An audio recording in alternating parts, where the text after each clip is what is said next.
ನಮಸ್ಕಾರ. ನಾವಿವತ್ತು ನಮ್ಮ KJID ಬಾಂಡ್ನ ಆನ್ಲೈನ್ನಲ್ಲಿ ಹೇಗೆ ಡೌನ್ಲೋಡ್ ಮಾಡೋದು ಅಂತ ನೋಡೋಣ. ನಾ ಹಿಂದಿನ ವಿಡಿಯೋದಾಗ KJID ಲಾಗಿನ್ ಹ್ಯಾಂಗೆ ಮಾಡೋದು ಅಂತ ಹೇಳೀನಿ. ಹಾಗಾಗಿ ಈಗ ಸೀದಾ ಡ್ಯಾಶ್ಬೋರ್ಡ್ದಿಂದ ಸ್ಟಾರ್ಟ್ ಮಾಡಕತ್ತೀನಿ. ನೀವು KJID ಲಾಗಿನ್ ಹ್ಯಾಂಗೆ ಮಾಡೋದು ನೋಡ್ಬೇಕಂದ್ರೆ ಐ ಬಟನ್ ಮೇಲೆ ಲಿಂಕ್ ಕೊಟ್ಟಿರ್ತೀನಿ, ಅಲ್ಲಿ ಹೋಗಿ ಲಾಗಿನ್ ಹ್ಯಾಂಗೆ ಮಾಡೋದು ಅಂತ ನೋಡ್ಬೋದು.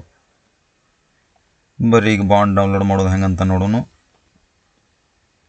ಈ ರೀತಿ ನಮ್ಮ ವೈಯಕ್ತಿಕ ಲಾಗಿನ್ ಪೇಜ್ ಮೇಲೆ ಎಡಗಡೆ ಮೂಲ್ಯಾಗ ಲೈಫ್ ಇನ್ಶೂರೆನ್ಸ್ ಅಂತ ಇರ್ತೈತಿ. ಆ ಲೈಫ್ ಇನ್ಶೂರೆನ್ಸ್ ಒಳಗೆ ವ್ಯೂ KJID ಪ್ರಪೋಸಲ್ ಅಂತ ಇರ್ತೈತಿ. ವ್ಯೂ KJID ಪ್ರಪೋಸಲ್ ಮೇಲೆ ಕ್ಲಿಕ್ ಮಾಡಿದ್ಮ್ಯಾಗ ನಮ್ಮ ಹೆಸರಲ್ಲೇ ಇರೋಂಥ KJID ಬಾಂಡ್ ಎಷ್ಟು ಅದಾವು ಇಲ್ಲಿ ತೋರಿಸ್ತೈತಿ. ನನ್ನ ಹೆಸರಲ್ಲ 2 ಅದಾವು, ಹೀಗಾಗಿ 2 ತೋರಿಸಾತಾವು. ಈ KJID ಬಾಂಡ್ ಡೌನ್ಲೋಡ್ ಮಾಡ್ಬೇಕಂದ್ರೆ ಇಲ್ಲಿ ಪಾಲಿಸಿ ಬಾಂಡ್ ತೆಳಗೆ ವ್ಯೂ ಪಾಲಿಸಿ ಬಾಂಡ್ ಅಂತ ಹೇಳೋದಲ್ಲ, ಇದರ ಮ್ಯಾಗ ಕ್ಲಿಕ್ ಮಾಡಬೇಕು.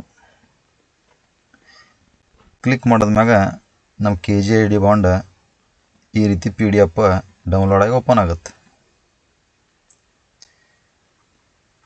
ಇದನ್ನು ನಾವು ಬೇಕಂದ್ರೆ ಡೌನ್ಲೋಡ್ ಮಾಡಿ ಇಟ್ಕೊಳ್ಬೋದು ಅಥವಾ ಡೈರೆಕ್ಟ್ ಪ್ರಿಂಟ್ ತಕ್ಕೊಂಡು ಇಟ್ಕೋಬೋದು. ಧನ್ಯವಾದಗಳು.